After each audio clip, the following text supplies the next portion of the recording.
Imagine this, you have a plot of land somewhere at the outskirts of town and 50,000 cedis savings in the bank. Well, in this video, I'm going to show you how you can use 2,000 cedis every month to complete a 3-bedroom project coming up next. So we received this message on our Instagram DMs which says, "Hi, I saw your video on how to build a house using 2,000 cedis monthly. I own a land at Kaswa and have 55,000 cedis in cash. Then I can afford 2,000 cedis monthly.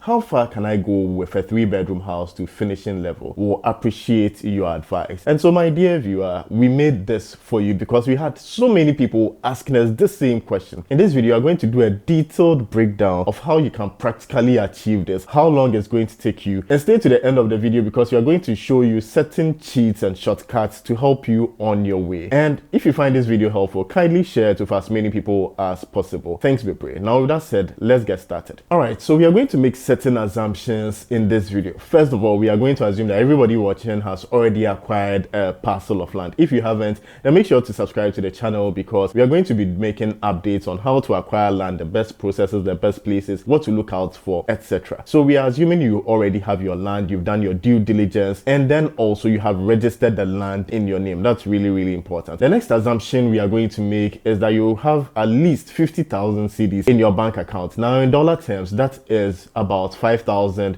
US dollars, right? Then the third one we are going to do is you have a design that you want to build your house for a 3-bedroom house. With that said, let's go into what you need to do before you can proceed. First of all, you need a building permit. Your permit will cost you, let's say, between 5,000 to 10,000 Ghana cedis, depending on the size of the house and what you are going to use it for and more. And to get a building permit, you need an architectural drawing, right? So you need to contact an architect to put together a plan that works for your 3-bedroom house. Now, for the purpose of this video, we are going to assume that you are building on a half plot of land. A typical full plot of land in Ghana is about 100 by 70 feet. And so in this video, we are going to assume that you are doing, let's say, 50 by 70 for your half plot of land. And you are building a 3-bedroom house. So you need to work with your architect to get you a design that will work for a 3-bedroom house on a half plot of land. The design is going to be important because the total surface area you are going to cover is what we are going to use for the rest of the calculations going forward. Now, if you want design inspirations, there are quite a lot of designs on Pinterest. So just go on Pinterest and then search for 3-bedroom house designs on a half plot of land. Now, because you are a bit on a low budget, we are not going to do a story building. We are going to do a bungalow styled house like you are seeing on your screens. Now, a typical architectural drawing, which has all the details that you need to be able to acquire your permit, is going to cost you anywhere between 5,000 Ghana cedis to 15,000 Ghana cedis, which is between $500 to $1,500, right? So you can convert it depending on the country that you are watching from. Now, you can also contact us for your architectural drawings if you don't have a reliable architect. So you can contact us. Our email is in the description below. So once you have your architectural drawings, the next thing that you need to do is to get a quantity surveyor to give you like a detailed bill of quantities. This is going to cover the cost of materials and the cost of labor for the 3-bedroom house that we are putting together. Now, a typical bill of quantity from a quantity surveyor is going to cost you between 5,000 again to 15,000 Ghana cedis. Some also charge a percentage of the total cost of the property that you are putting together. So at least this gives you an idea. Now, it is very important to get like an idea of the estimate of the cost because it helps you to plan so that when you are building, you don't get stuck in the middle of the building project because you ran out of money. Now, you may not have all the cash that is involved in putting together the house all the way to the roofing and finishing stage, but then getting a quantity surveyor to give you a bill of quantities will help you to plan the project in phases. And so for this 3-bedroom house project, we are going to do foundation, we're going to do the block work and plastering, and the third phase is the roofing stage. That's what we are going to do. And then after that, we'll consider the finishing. Now, finishing is subjective because everybody has different tastes. But then there's a simple formula you can use for estimating the total amount of your building project based on the total square area. So let's say you are building on a half plot of land. The total square area for a 3-bedroom house is going to be about 300 square meters. Typically, you multiply that by $200 to $250 per square meter, right? And so if you are multiplying by 200, this is going to give give you 60,000 US dollars for your 300 square meter area of your house. Now, with that said, how are we going to break down the $60,000, which in Ghana cedis translates to just about 600,000 Ghana cedis? We are going to use half of the money for, the foundation, the superstructure, and then the roofing.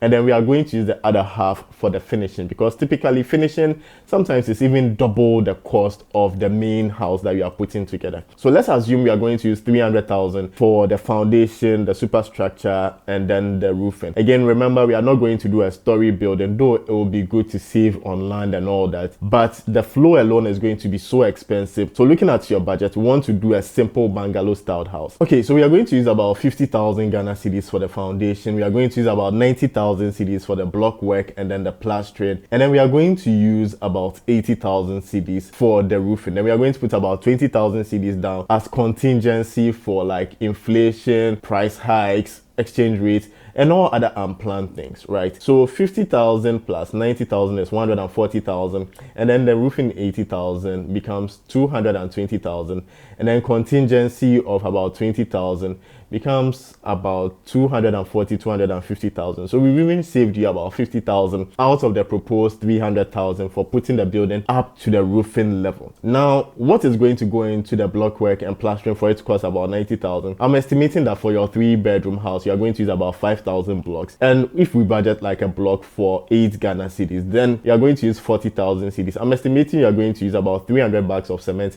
minimum. And today we are budgeting a bag of cement for about 100 Ghana cedis, so that's going to translate to 30,000 cedis. Then you are going to use sand and stones.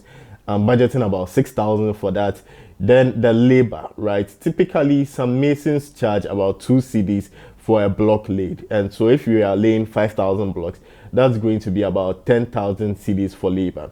Then we have the iron rods. You are going to need about a ton or more, and so that's going to be about 10,000 Ghana cedis, right? So that's what I used for this particular estimate. Again, I haven't talked about wood and transportation of materials and so many other things, so we are going to put all those in contingency. Remember, we also have about 50 to 80,000 we haven't used, right? So we are going to put all that under contingency, and this is going to help us to raise the building up, do all the lintel and everything, and then put a roof on it for about 80,000 Ghana cedis. So now that we have determined how much we are going to use to roof the building, right, the next thing we are going to do is we are going to take the lower amount of the range that I provided for permit, the rate for the architectural drawings, and then the bill of quantities. So let's say you use 5,000 cedis for your architectural drawings, 5,000 cedis for your bill of quantities, and then use even 5,000 cedis or 10,000 for your permit. That is 20,000 out of your 50,000 cedis sitting in the bank, and so we are left with 30,000 cedis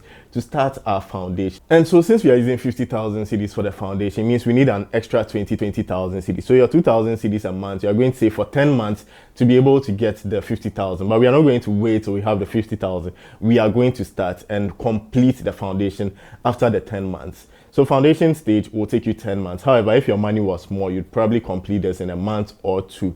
With that said, let's move on to the block work and plastering, which we estimated to be about 90,000 to 110,000 Ghana cedis. So for the 110,000 cedis, it means you are going to save for about 55 months, and that's approximately 5 years. But you are going to do this in bits so that you are not affected too much by inflation and then the exchange rate. Then for the roof, you will need about 80,000 cedis, which means you need to save 2,000 cedis for 40 months, which is approximately 4 years.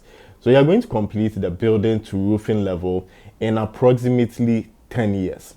However, if you are able to increase your amount that you are contributing to your building project from 2,000 cedis to 5,000 cedis, then it means that essentially you are going to cut that period by 2.5 times. And so what will take you about 10 years is now going to take you about 4 years to complete. And that is why it's really important for you to invest in yourself, for you to acquire other skills and more jobs so that you can earn additional sources of income. And once you are able to earn additional sources of income, what that means is that you can build faster, avoid all the inflationary pressures, etc. Now remember that you haven't completed your house because you have not done the finishing. There are no doors, there are no windows, tiles, POP, light, etc. So another tip I would give is that you build in phases. You can complete like 1 bedroom and then move to the next bedroom so that at least you move in and stop paying rent. Now you may be thinking that all these are too much work for a young person like you, but we made a dedicated video for you where we spoke about how you can practically build during difficult economic times and you don't have a lot of money in this video here. So click on this video for more of those tips. Thanks, be brave.